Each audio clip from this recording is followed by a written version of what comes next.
अस्सलाम वालेकुम। प्रोग्राम अक्स बरक्स के साथ मैं हूं शाइस्ता शहजाद। नाज़रीन, पाकिस्तान तहरीक इंसाफ ने रियासत से मुज़ाहमत करके देख लिया, हुकूमत के साथ मुफाहमत और मुज़ाकरात करके भी देख लिया, कानूनी जंग लड़कर भी देख लिया, लेकिन इन तमाम कोशिशों के बावजूद भी पाकिस्तान तहरीक इंसाफ को कोई रिलीफ मिलता हुआ नजर नहीं आता। अब पाकिस्तान तहरीक इंसाफ ने सोलो लड़ाई को मुश्तरका लड़ाई में बदलने का मंसूबा बना लिया है, जिसके लिए पाकिस्तान तहरीक इंसाफ हुकूमत मुखालिफ तमाम तर ऑपोजिशन जमातों को यकजा करने की कोशिशों में लगी हुई है। लेकिन ये मिशन भी पाकिस्तान तहरीक इंसाफ के लिए कोई आसान नहीं है, क्योंकि अब तक पाकिस्तान तहरीक इंसाफ मौलाना फजलुर रहमान की हिमायत हासिल करने में नाकाम नजर आ रही है। लेकिन मौलाना फजलुर रहमान की हिमायत हासिल करने से कबल पाकिस्तान तहरीक इंसाफ ने सिंध में पड़ाव डालकर जीडीए के सामने अपना मौक़िफ़ रख दिया है। इस हवाले से साबिक स्पीकर कौमी असम्बली असद कैसर ने दावा किया है कि जीडीए की क़यादत ने कौमी कॉन्फ्रेंस में शिरकत के लिए हामी भर ली है,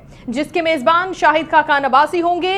एक तरफ जहां पाकिस्तान तहरीक इंसाफ पर उम्मीद है कि वो ईद के बाद सड़कों पर निकलने में कामयाब हो जाएगी, तो वहीं हाल ही में पार्टी से निकाले गए साबिक रहनुमा शेर अफजल मरवत ये दावा करते हुए नजर आते हैं कि जब तक पार्टी के अंदर हाउस इन दी ऑर्डर नहीं होगा तब तक कोई एहतजाज नहीं हो सकता। और इसी से मिला जुला स्टेटमेंट फैसल वादा भी देते हैं कि पाकिस्तान तहरीक इंसाफ कोई एहतजाज नहीं करेगी। ताहम दूसरी जानिब हुकूमत भी ऑपोजिशन इत्तेहाद का सामना करने के लिए मुख्तलिफ उमूर पर गौर कर रही है। पाकिस्तान पीपल्स पार्टी के साथ मिलकर पावर शेयरिंग और दीगर इत्तेहादियों को अहम फैसलों में शामिल किया जाएगा।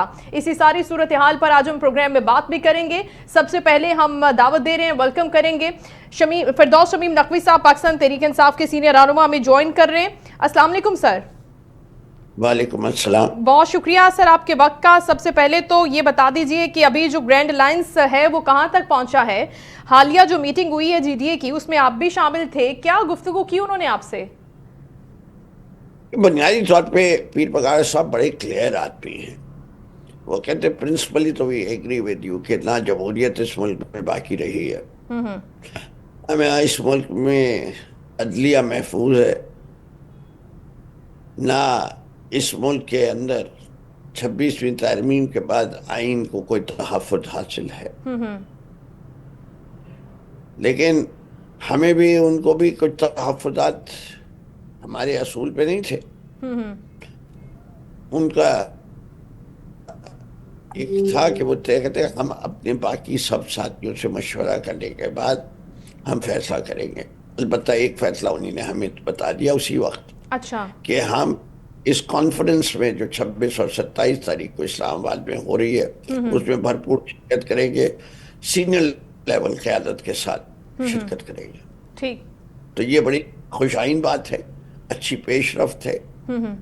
और उम्मीद ये है कि जिन जमातों के पास हम जा रहे हैं, जिसमें हम बुनियादी तौर पे एमक्यूएम के पास नहीं जाएंगे, अच्छा, पार्टी के पास नहीं जाएंगे, PMLN के पास नहीं जाएंगे, और चौधरी शुजात साहब का जो हिस्सा है उसके पास नहीं जाएंगे, जिनको हम बेनिफिशरीज ऑफ दिस गवर्नमेंट कहते हैं, उनके पास नहीं जाएंगे।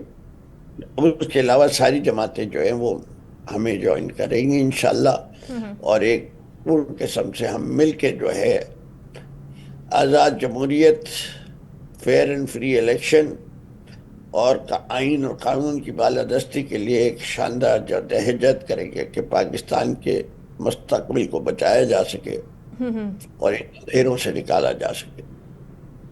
अच्छा, बिल्कुल ठीक है। एक तरफ तो आप कह रहे हैं कि हम जो बेनिफिशरी हैं इस हुकूमत के उनके पास नहीं जाएंगे, लेकिन दूसरी जानिब जाहिर है कि JUIFA मौलाना साहब एक बड़े अहम शख्स शुमार होते हैं, उनकी पार्टी भी, लेकिन उनके बेटे असद महमूद साहब ने आज पाकिस्तान तहरीक इंसाफ पर बड़ी सख्त तनकीद की है सर। कहा है कि हमारे पास वो लिस्ट मौजूद है जिसमें पाकिस्तान तहरीक इंसाफ के अरकान अपना हल्फनामा जमा करवा कर आए हैं।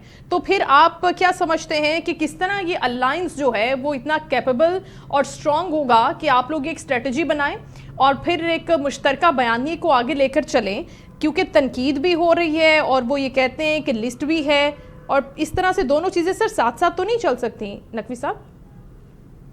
मेरे ख्याल से सियासत और उसका धारा मौलाना साहब बड़े अच्छे तरीके से समझते हैं। अच्छा, वो जानते हैं कि पाकिस्तान तहरीक इंसाफ, जहांगीर खान तरीन उसका हिस्सा थे, उन्होंने एक अलहदा जमात बनाई جہانگیر خان ترین ہسٹری ہو گئے، پی ٹی آئی کھڑی ہے. پرویز خٹک صاحب جو ہے انہیں نے ایک اور جماعت بنائی چھوڑ کے، وہ بھی ان کی جماعت بھی ختم ہو گئی اور وہ بھی ہسٹری ہو گئے. پاکستان تحریک انصاف میں بے تحاشا بڑے بڑے لوگ تھے جو چھوڑ کے چلے گئے اور سیاست نہیں کر رہے یا کسی اور جماعت میں گئے ہیں. جی ان کی بھی اب کوئی حیثیت نہیں رہی. پاکستان کی سیاست میں صرف ایک ہی شخص کا بیانیہ ہے، وہ پی ٹی آئی کی یہ علامت ہے. اگر مولانا فضل الرحمان صاحب کے بیٹے کو یہ خیال ہے کہ عمران خان سے زیادہ مستند قسم کا سالڈ اسٹینڈ پاکستان کی تاریخ میں، خطے کی تاریخ میں، دنیا کی تاریخ میں کسی شخص نے لیا ہوا ہے نظام کی تبدیلی کے لیے، آزادی عدلیہ کے لیے اور جمہوریت، فیئر اینڈ فری الیکشن، تو اس کا نام لے لیں. اس وقت the simple resistance is no one else. It's Imran Khan personified. That's right. Imran Khan علامت.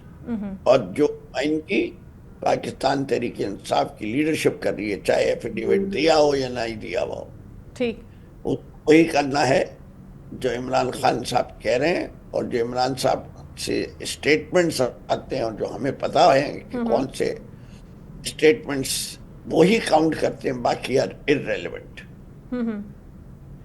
تو اس لیے مولانا فضل الرحمان کے بیٹے کو بھی یہ سمجھنا چاہیے کہ جب تک عمران خان ڈٹے ہوئے ہیں، ان کی مرضی ہے، وہ پاکستان کی خاطر، جمہوریت کی بقا کی خاطر، آئین کی تحفظ کی خاطر سائیڈ لائن پہ بیٹھنا پسند کریں گے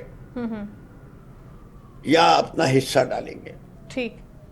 اور سارے لوگ ہیں، عدلیہ میں بھی بڑے بڑے مضبوط نام قبضے جاتے تھے. ہم نے کہا تھا کہ قاضی فائز عیسیٰ سنبھل جاؤ، ورنہ تم جنرل جسٹس منیر سے بھی زیادہ بدترین طریقے سے یاد کیے جاؤ گے.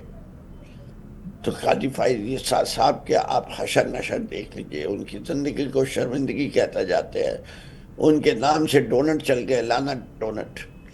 اور میں یہ سمجھتا ہوں کہ اس وقت بھی دیکھیے بہت سارے ججز بدنام ہوئے تھے، پی سی او ججز کہلائے تھے. جی یہ والے بھی جو کانسٹیٹیوشنل بینچ اور اس کے اندر جن لوگوں نے گورنمنٹ کے ساتھ کولابریٹ کیا اور سینیورٹی آف ججز کے ساتھ کھلواڑ کیا،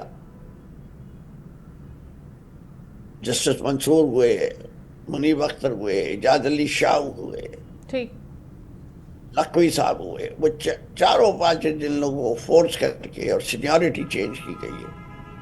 کیا یہ آپ ججز تاریخ میں ان کے نام کوئی سنہری حروف سے لکھے جائیں گے؟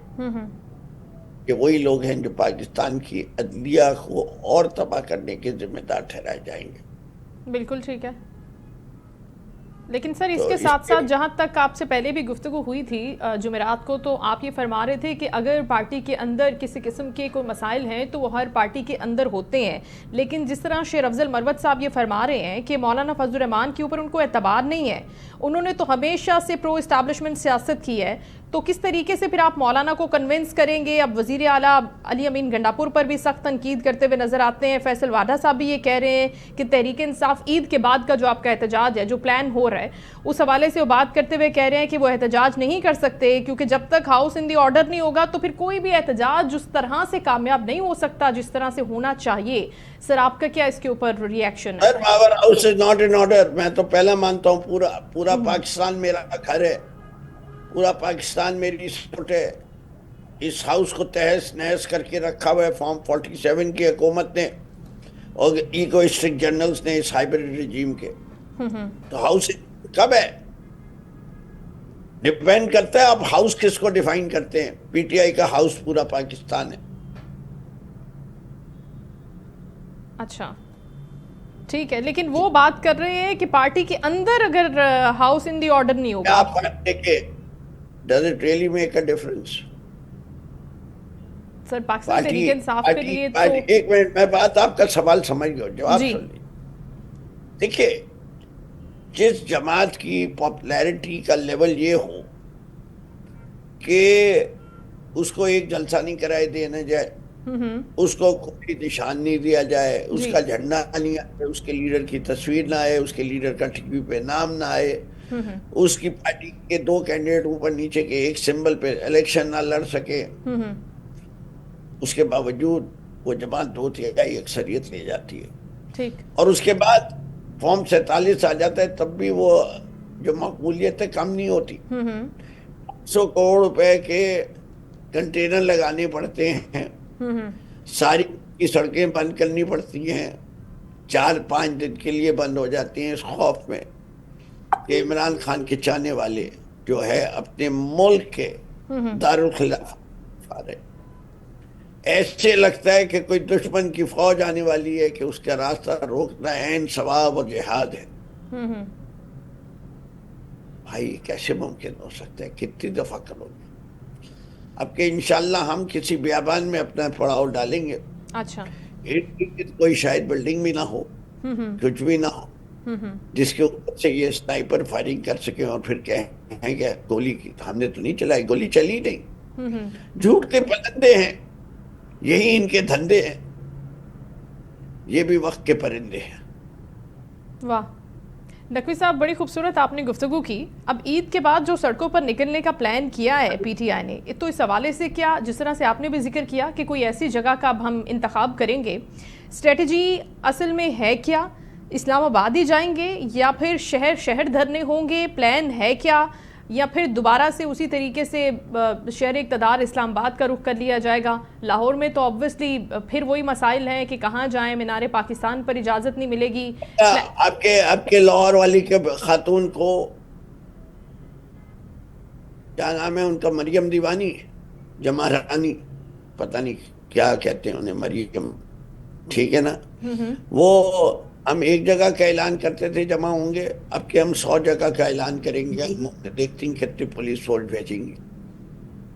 उनके पास लाहौर शहर के अंदर 2 लाख पुलिस है, 2 लाख पुलिस को 100 जगह पे डिवाइड कर दीजिए तो कितनी पुलिस पहुंची?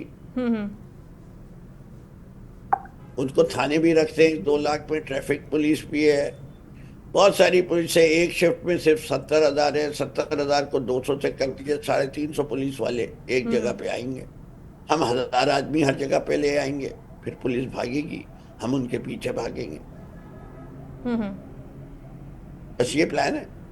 अच्छा, ठीक देखते कैसे, कितने घरों पे रेड करेंगे, कितने घरों की चारदीवारी का तकद्दुस तो पामाल करेंगे, कितने वर्कर्स के बच्चों को अगवा करके लेके जाएंगे, कितनी जुल्म की दास्तान और फैलाएंगे।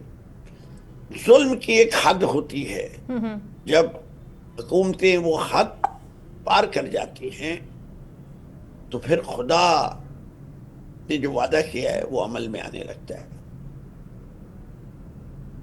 कुफर का निजाम चल सकता है, जुल्म का निजाम नहीं चल सकता। तो ये जुल्म का निजाम नहीं चलेगा इंशाल्लाह। राइट सर, आपने अपनी स्ट्रेटजी तो थोड़ी सी डिस्क्लोज की है, जिससे हमें यही समझ में आया है कि अब एक जगह पर गैदर होने का कोई प्लान नहीं है, मुख्तलिफ शहरों में, मुख्तलिफ अलग अलग जगहों पर। नहीं, हम निकलने के लिए अगर लाहौर से निकल रहे हैं तो ये रावी पुल को कंटेनर हटाना तो हमारे बच्चों के लिए 2 मिनट का काम है। अब बड़ी ट्रेनिंग हो गई है सर, सही कह रहे हैं आप। नहीं, बार बार दिखा, कटी पहाड़ी पे बुरहान पर 26 नंबर पे बेतहाशा शेलिंग की, तुम शेलिंग करोगे, हम पीछे हट जाएंगे। एक दिन गोले बरसाओगे, फिर आएंगे, फिर बरसाओगे, पीछे हट जाएंगे, फिर आएंगे, फिर बरसाओगे, कितने गोले बरसाओगे? ये अवाम का जुनून है, ये जोश है, जज्बा है, हकीकत है कि लोग अपनी मैंडेट को मनवाने निकलेंगे इंशाल्लाह। और जो लोगों ने पाकिस्तान की अफवाज जी और पाकिस्तान के अवाम के दरमियान खलीज डालने की काविशें कर रहे हैं, उनको नाकामी का सामना हो। राइट सर, बहुत शुक्रिया। उन जर्नलों को सोचने की बात है कि वो क्या पाकिस्तान को इस तरफ ले जाना चाहते हैं। बिल्कुल ठीक है नकवी साहब, बहुत शुक्रिया, आपने वक्त दिया और गुफ्तगू कर रहे थे आप कि पाकिस्तान तहरीक इंसाफ किस तरीके से ईद के बाद मुतहरिक होगी और क्या प्लान, क्या पीटीआई की उज़मा कारदार साहिबा पाकिस्तान मुस्लिम लीग नून की सीनियर रहनुमा में ज्वाइन कर चुकी हैं, उनको भी वेलकम करते हैं। अस्सलाम वालेकुम मैडम। बहुत शुक्रिया मैडम आपके वक्त का। काफ़ी आगे आपसे गुफ्तगू नहीं हुई और अभी गुफ्तगू नागुज़ीर हो गई थी। अब पाकिस्तान तहरीक इंसाफ एक तरफ तो अलायंस पर खासी मुतहरिक नज़र आ रही है, मौलाना साहब को कायल करने की कोशिशें भी जारी है, हुकूमत को टफ टाइम देने की तैयारी भी कर रही है, लेकिन दूसरी जानिब ये कहा जा रहा है कि अब थोड़ी स्ट्रेटजी, थोड़ी प्लानिंग पीटीआई की डिफरेंट होगी बाहर निकलने के लिए ईद के बाद। तो मैडम क्या कहेंगे आप इस पर? देखिए, आपको पता ही है कि इनका ट्रैक रिकॉर्ड क्या है पीटीआई का। ये सिवाय इसके कि केओस और इंतशार फैलाएं, उसमें मुझे तो इनकी कोई एहतजाज समझ नहीं आती। 9 बजे से शुरू हो के और रियासत से चौकी पर हफ्ते तक इन्होंने सवाए लोगों को गुमराह करने के और फिर अपने बेचारे कारकुनों को रियासत कोर्ट की खूब सारे भाग जाते हैं। तो अब ये जो अलायंस की जो बात कर रहे हैं, सिर्फ इसकी फ्रस्ट्रेशन और डेस्परेशन जो हो रही है, क्योंकि इनको पता है कि लोग तो अब निकलते नहीं इनके लिए। कोई भी इनके लिए नहीं निकला। लाहौर का आपने कारा का जलसा देखा था, पूरा लाहौर खुला था, 1-2 हज़ार लोग भी इसके निकल के भी आए जलसे में। लोगों को पता चल गया है कि कौन उसकी बेसिक लड़ाई के लिए काम कर रहा है और कौन उसके बच्चों की जिंदगी सुधार कर रहा है। ये शौक अपना पूरा करते हैं। ना इनकी कोई अब तस्वीर है, ना इनकी कोई लीडरशिप रही है। लीडरशिप आप उसने एक दूसरे की दस्तों गिरेबान आपको देखी है। हमेशा है कौन इनके मेरे ख्याल में लीडरशिप जिब्रान अज़ाम है, जो सोशल मीडिया का इनका हेड है। कुर्बानी साहब को दूसरे सोशल मीडिया पे जो बयानिया है झूठ का प्रोपेगेंडा, उस पर सारी पार्टी चल रही है, तो सोशल मीडिया का उबाल है। तो इसका बनना कुछ नहीं, क्योंकि देखिए पाकिस्तान मुतहम्मिल नहीं हो सकता। अब इस वक्त सारे आपके मईशत के जितने भी इंडिकेटर्स हैं वो मुस्बत आ रहे हैं। पाकिस्तान से स्टेबल हो रहा है, डॉलर स्टेबल है, स्टॉक मार्केट है 1.25 लाख से ऊपर चली गई है। आपकी जो इकोनॉमी का पहिया फिर चल निकला पड़ा है, तो इसको किस तरह से आप डिस्टर्बेंस को अलाउ कर सकते हैं? क्योंकि हम तो जो है अब इंशाल्लाह ताला टेक ऑफ करने के मूड में इस वक्त। चल, बड़ी ज़बरदस्त बात है उज़मा साहिबा। अब हमने देखा कि ये स्टेटमेंट बड़ा अहम है नवाज शरीफ साहब का कि किसी को भी इंतशारी सियासत की अब इजाज़त नहीं होगी, क्योंकि धरनों की सियासत से तरक्की नहीं होती बल्कि मुल्क बैक गियर में चला जाता है। तो क्या हम इस मैसेज से ये डिराइव कर सकते हैं उज़मा कारदार साहिबा कि अगर पाकिस्तान तहरीक इंसाफ को बचाना है, यहाँ से थोड़ा सा हटाना है, डिस्ट्रैक्ट करना है कि वो ये धरने एहतजाज छोड़ दें, तो उनको दोबारा से इंगेज किया जा सकता है नेगोशिएशन के लिए, मुज़ाकरात के लिए, या ऐसा कोई प्लान नहीं है गवर्नमेंट का भी? देखिए, मियां मोहम्मद नवाज शरीफ जब भी आए हैं मुझसे तरक्की की है। नून लीग का और मियां साहब का बयानिया तरक्की का रहा है, कभी भी इंतशार का नहीं रहा है, और उन्होंने दरवाजे कभी भी मुज़ाकरात के बंद नहीं किए। पहले भी जो सेंटर में थी और पंजाब में उसकी हुकूमतें हैं, आपने देखा कि जब ये लोग बंद गली में चले गए और 85 गायब हो गई 9 मई के बाद, तो फिर इन्होंने जनाब कहा कि अब हम मुज़ाकरात करते हैं। पहले ये कहते थे कि जी ये हम आप लोगों के पास इख्तियार कोई नहीं है, आप तो 2 डाकू हैं, हम सिर्फ एस्टैब्लिशमेंट से बात करेंगे। वहाँ से जब इनको इनकार हुआ है तब ये इधर आए हैं। उसके बाद आपने देखा कि हमारी सारी मुज़ाकरात की टीम में अब नवाज शरीफ जमहूरी सोच रखने वाले हैं, और उन्होंने बड़ी कीमत और उनकी पार्टी ने बड़ी कीमत अदा की है रियासत को बचाने के लिए।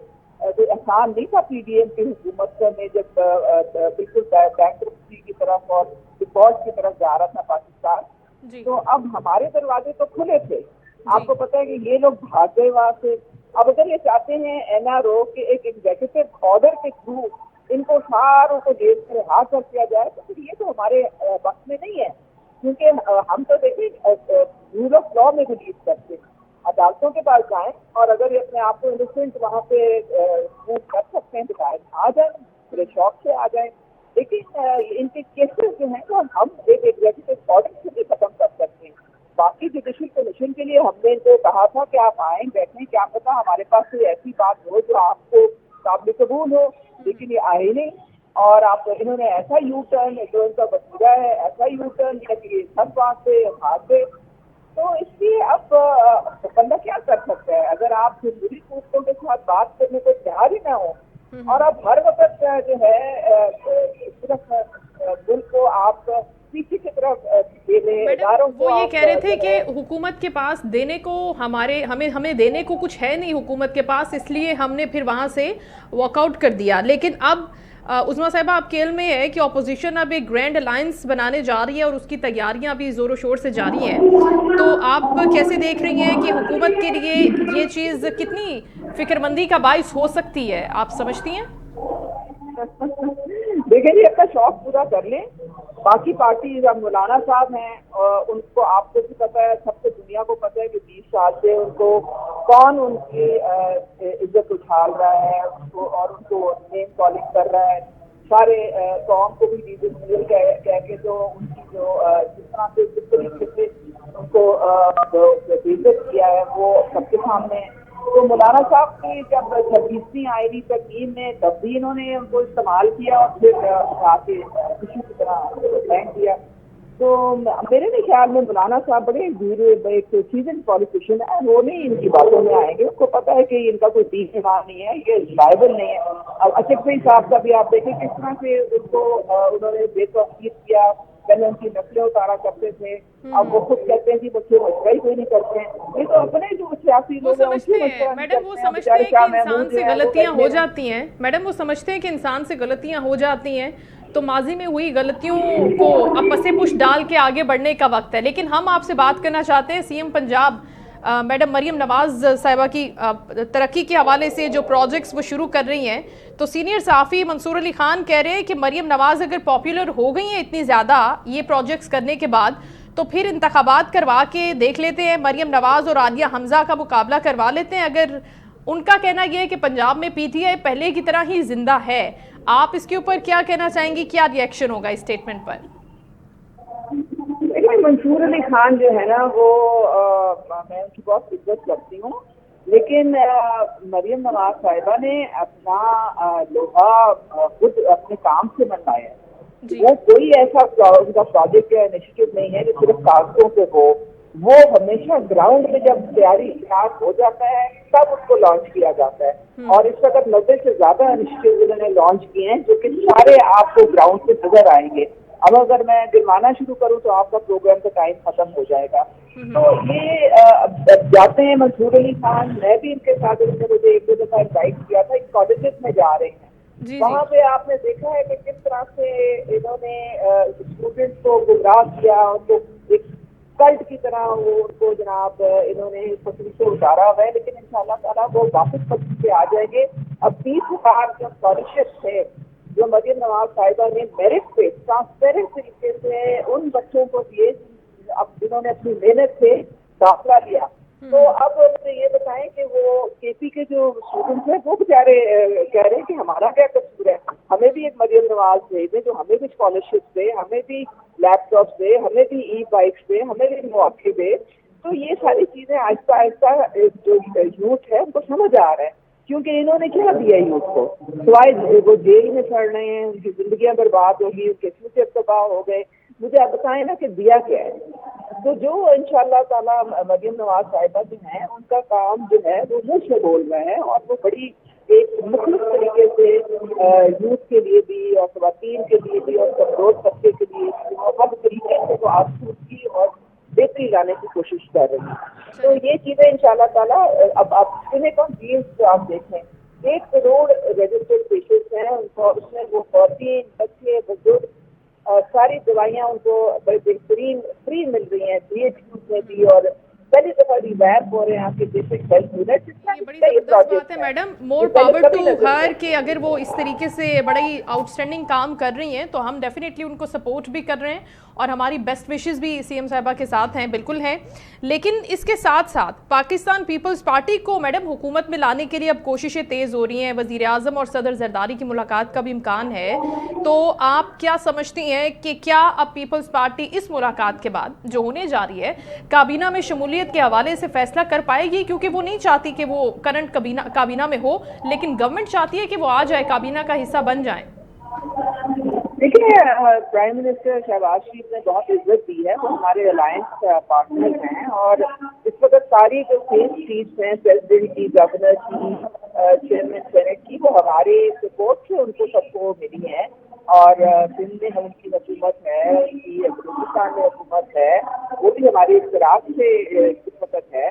تو میرے بھی خیال میں کہ چھوٹی موٹی جو چیزیں ہیں اس سے جو فرق پڑتا ہے، ہم ان شاء اللہ تعالیٰ کر کے ہم نے سفر شروع کیا تھا اور 5 سال یہ اکٹھا سفر ہوگا. الیکشن سے پھر ایک دوسرے کے دوبارہ حریف بن کے آئیں گے. چلیں بڑی بات ہے، لیکن اس کے ساتھ ساتھ ایک چھوٹی سی بات جاتے جاتے بتا دیجیے گا. آپ کہہ رہی ہیں کہ ٹھیک ہے چیزیں بہتر ہو جائیں گی، لیکن پنجاب میں بلاول بھٹو زرداری صاحب شکوہ کرتے ہوئے نظر آتے ہیں کہ جو شرائط تھی ان پر عمل درآمد نہیں ہو رہا، جو چیزیں طے کی گئی تھی ان پر عمل درآمد نہیں ہو رہا. کیا آپ بتا سکتی ہیں کہ وہ کیا چیزیں تھیں اگر آپ کے علم میں ہیں میڈم؟ دیکھیے پہلے تو پنجاب میں ان کے بہت کم ایم پی ایز ہیں. 2/3 مریم نواز صاحبہ جو ہیں وہ چیف منسٹر ہیں. تو اب کون سا ہے کہ وہ اپنی ٹیم کو سلیکٹ کرے. کیبنٹ میں بھی یہ لوگ نہیں آتے ہیں. ایک تو شکایت یہ تھی کہ آپ نے کچھ ڈی اس طرح لگائے ہیں، بیوروکریٹ طرح لگائے ہیں، وہ آپ نے وہ لوگ لگائے جو ہمارے خلاف کام کرتے ہیں. تو وہ ان کی جو ہے بات کی چل رہی ہے، وہ ان کے جو تحفظات سے وہ دور کر دیے گئے. کوئی ایسا مسئلہ نہیں ہے بڑا. تو ہمارے ساتھ بھی ہوتے ہیں، علی گیلانی ہمارے ساتھ ہیں، سارے ہمارے ساتھ ہیں. ان کے پاس پبلک اکاؤنٹس کمیٹی کے چیئرمین ہیں پنجاب میں، ان کی جو شازیہ عابد ہیں وہ بھی ایک چیئرمین ہے اسٹینڈنگ کمیٹی کی. تو یہ اس طرح سے معاملہ بالکل ٹھیک چل رہا ہے.